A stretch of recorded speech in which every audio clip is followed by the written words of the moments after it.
Hi, I'm Mikey Sklar at Holy Scrap Hot Springs, and today I want to show you the recipe we use for making French bread. This is a really easy bread to make. We make it probably once or twice a week, and it's a lot of fun. First, I like to start with the yeast because it takes the longest to get ready. I have a little over a cup of water here, and the thermometer in it is right now reading about 100 degrees, which is the temperature I like to use for starting the yeast.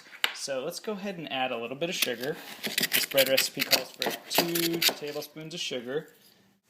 We have 2 tablespoons of sugar, and I'm going to go ahead and stir it up. Now we want to go ahead and add 2 teaspoons of bread yeast. Now I'm not going to come back to this cup until it really starts foaming. Look how still and quiet it is. I'm not going to stir it up anymore. I'm just going to wait for this to foam up. That's when we know our yeast is really getting hydrated, it's active, it's ready to add to the bread. Okay, our next step is to go ahead and mix our dry ingredients together. So for dry ingredients, we have flour. We've already used our sugar, so we can put that to the side. We have a little bit of rosemary, some salt, and some dried onion powder that for some reason has turned into a ball. So we'll have to shave that in. Anyway, we'll go ahead and start here. This is a ½ cup measurement, and I like to use 3 full cups, so 6 of these. So half, 1, add our flour in, and that's 3 cups of flour, and I like to shake a kind of random amount, I'll say about 2 tablespoons of rosemary into this bread. In terms of salt, you got to be careful. Even at just being a little off will overdo it. So in salt, I'm going to use 3/4 of a teaspoon of salt. And if you go over that, everyone's going to know because it's going to be really salty. And finally, the last step here is to shave off some of this dried garlic, and yeah, I'm just going to shave it up. I'm going to use about 2 tablespoons, and actually it's dried onion.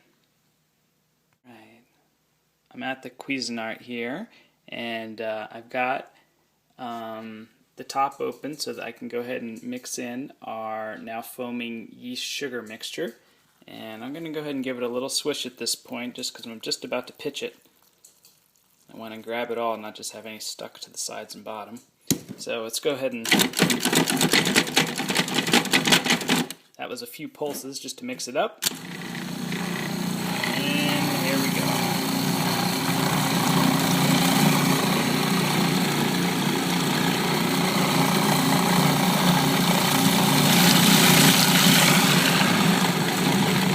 Okay, finally there's one last ingredient, and it's just a little bit of olive oil. So I like to do about 2 tablespoons. And I usually don't measure it because it makes a mess of everything. So that ball texture is what I like to see, where it all just comes together in one big ball.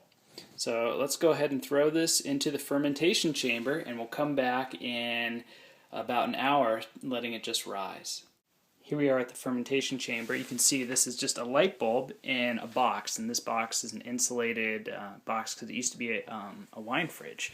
So I just ripped off the old electronics and put a light bulb on the back, and I put my own little controller in here where I set the temp to 88 degrees, so it's a nice rise temperature. So we'll put our whole Cuisinart thing in here, and we will come back in 1 hour after this has been rising. In fact, I'll turn it so you can see it better. Alright. Okay, we're back. It's been an hour. Look at that rise. We got quite a bit of air in that dough, which is great, so let's go punch it down. Okay, I have the risen bread dough back on the Cuisinart. I'm going to go ahead and run it for a moment.